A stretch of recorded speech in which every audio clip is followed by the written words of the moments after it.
You flew all the way from Seattle just to show off. This is Grandpa's memorial, not a TED Talk. That was my father's opening line. No hug, no glad you made it. Just humiliation served cold, in front of a room full of cousins who only know me as the one who moved away. I hadn't been home in 3 years. I'd taken time off work, booked a last-minute flight, hand-carried fruit trays across 2 states. No one asked, no one thanked me, and still I came. I brought the flowers, I paid for the caterer. I covered the rental chairs when the committee forgot to budget. They didn't notice, but they noticed my heels. They noticed my watch. They whispered when I walked in, like success was a crime I hadn't confessed to. My brother Kevin got applause for showing up late. My cousin Amy got praised for store-bought cupcakes. Me, I got silence. Then I got blamed. And the moment I looked across that room, all folding chairs, plastic tablecloths, and rehearsed grief, I knew. This wasn't mourning. This was performance. And I was done playing my part. My name is Melissa Tran, 35, structural engineer, Seattle-based, raised in Georgia, trained in silence.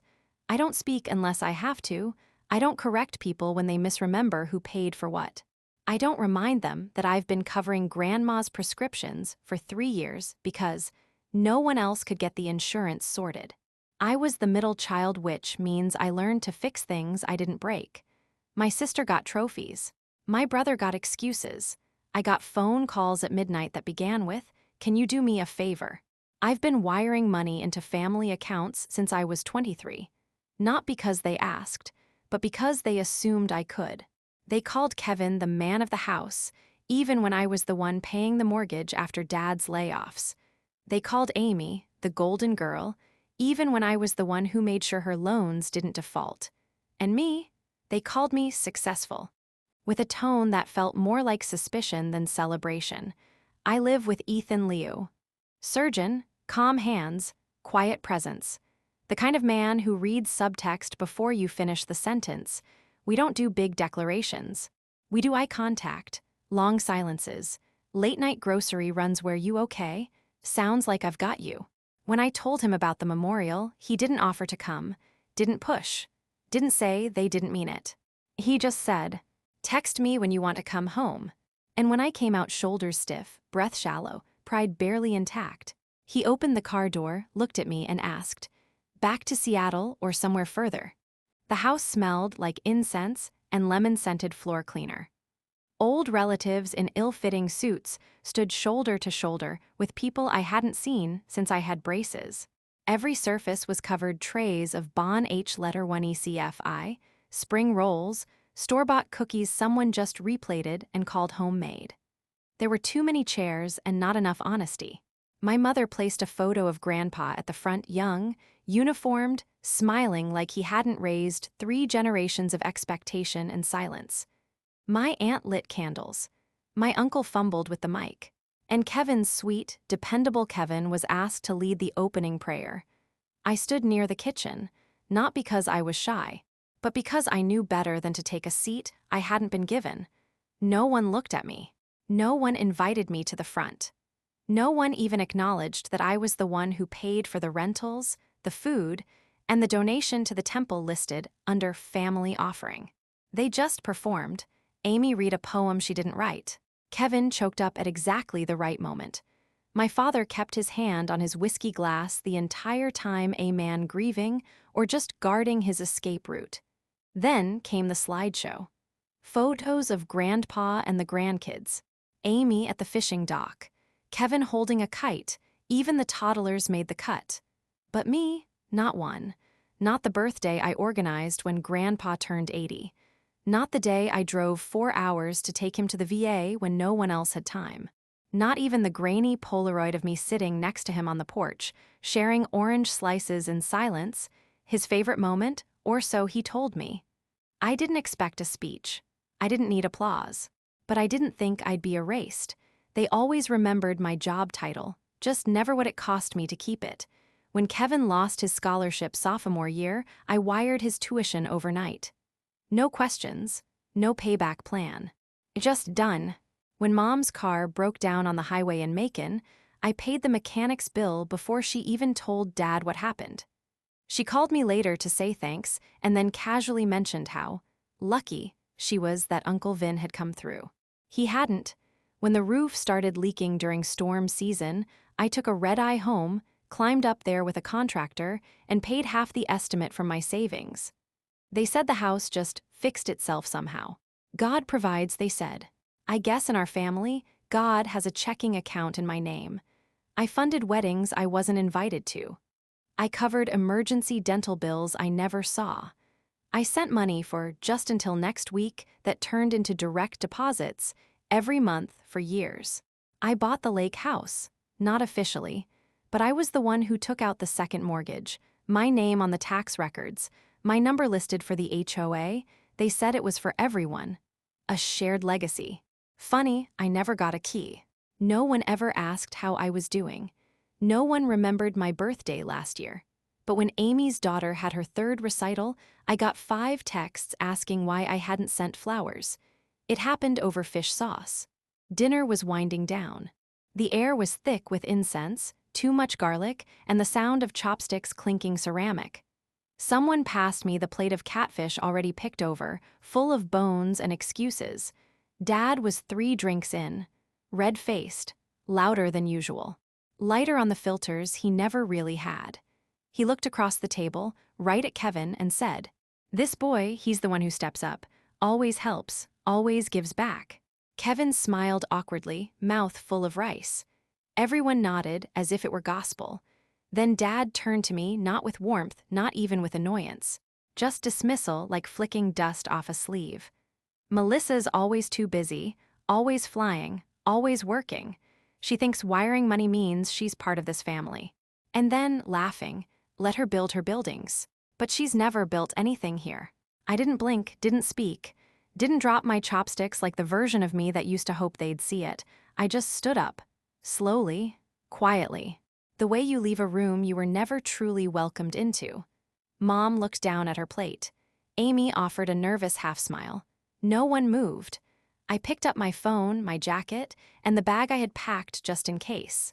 Ethan had told me before I left, "If you need to go early, go early. You don't owe them your dignity just because they gave you a seat at the table." Turns out I never had one anyway. I walked out. No dramatic exit. No slammed doors, just silence.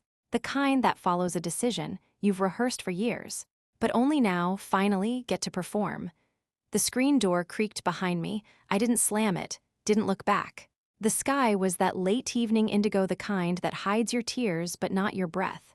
My heels clicked across the driveway like punctuation marks. Final, certain, small sounds that said, enough. Ethan was parked under the same tree he'd been under for 2 hours. Engine off. Window cracked. A paperback in his lap he hadn't read a single page of. He saw me coming and didn't speak. Didn't ask, what happened? Didn't say, are you okay? Didn't offer advice I didn't ask for. Just reached over, opened the passenger door, and turned on the seat warmer like he always did when I came home late from work and too tired to explain anything. I slid in, put my bag down, took one long, slow breath. The kind that scrapes through your chest like it's carving space for something new. Then he asked softly, "Home." I nodded once, and he drove. No music, no small talk. Just tires on asphalt and the sound of a decision finally honored.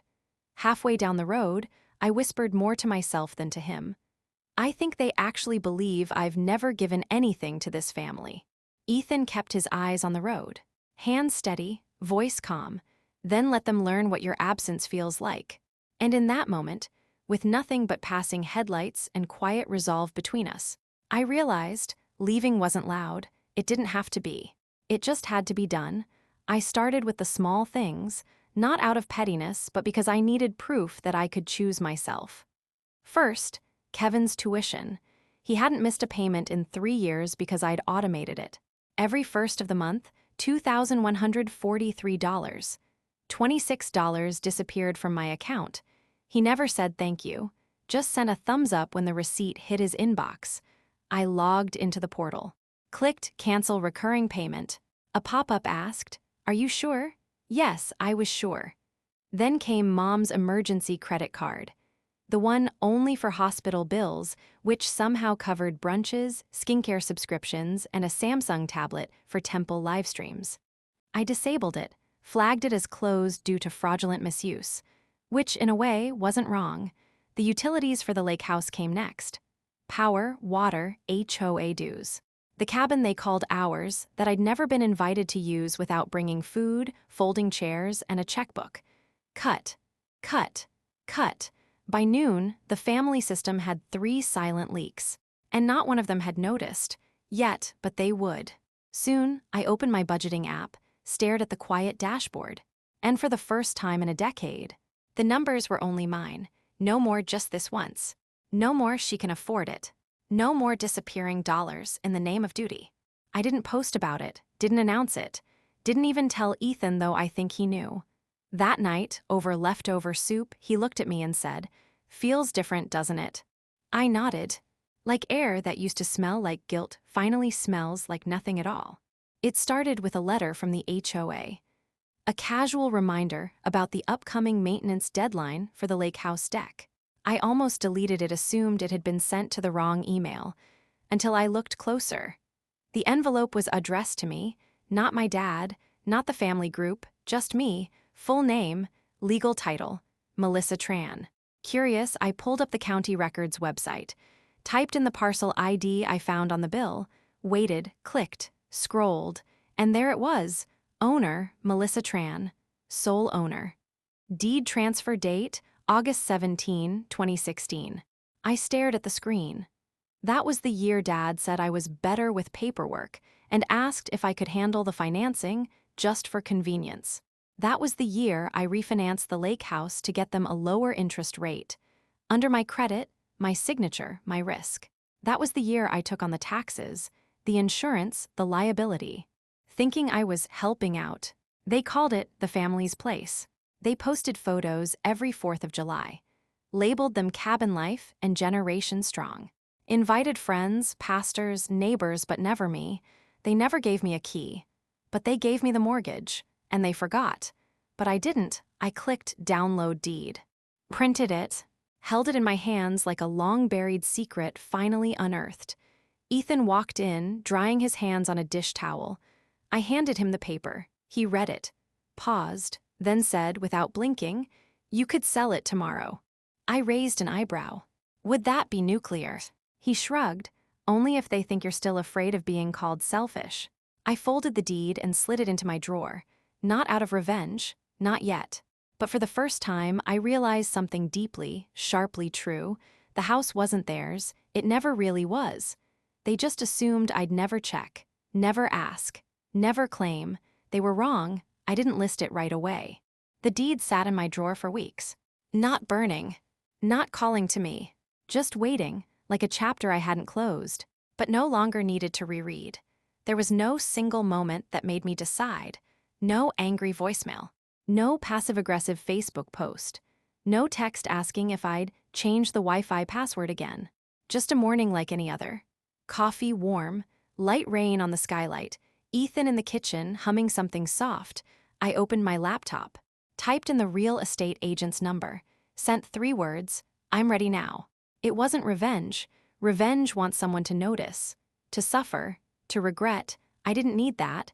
I didn't need Kevin to apologize, or Mom to admit she used me, or Dad to finally say, "You mattered too." What I needed was space. Space from the constant withdrawals, emotional, financial, spiritual. Space from being the quiet fix, the invisible net, the assumed safety. Space to build something of my own, not in their shadow, but in full daylight. The cabin sold in 6 days, multiple offers, above asking. The buyer loved the wraparound porch, said it reminded her of her grandmother.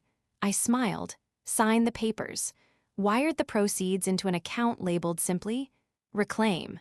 I didn't tell the family. They found out eventually, through a neighbor, through a group chat, through shocked silence. There were no calls, no screaming matches, no guilt trips, just one message from Amy, "You sold it." I replied with a single line, "It was never yours." Then muted the thread. And for the first time in my life, in a life of giving, absorbing, enduring, I finally felt what they had taken for granted for years: peace. They still tell the story like I vanished. Melissa pulled away. She doesn't come around anymore. She changed. But I didn't disappear.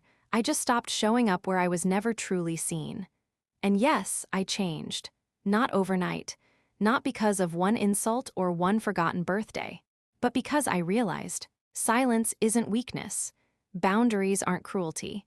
And walking away isn't abandonment when you were never really held. I used to think my value was in what I could offer, how fast I could solve, how much I could give, how little I asked for in return. But strength is staying kind without staying available. It's loving without letting yourself be drained. It's no longer waiting for the apology that will never come. For years, they called me the quiet one, the distant one, the too busy one. But here's the truth they never said out loud: I was the strongest one there. The one who stood on her own, paid her own way, carried burdens for people who never once thought to check the weight. And when the moment came to choose, to keep bleeding for a family that called it love, or to keep breathing for a self that finally remembered her worth, I chose breath.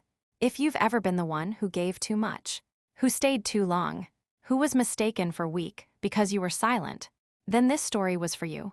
Comment, I see you. Subscribe for more stories about power, grace, and quiet strength. And remember, walking away isn't quitting. Sometimes it's healing.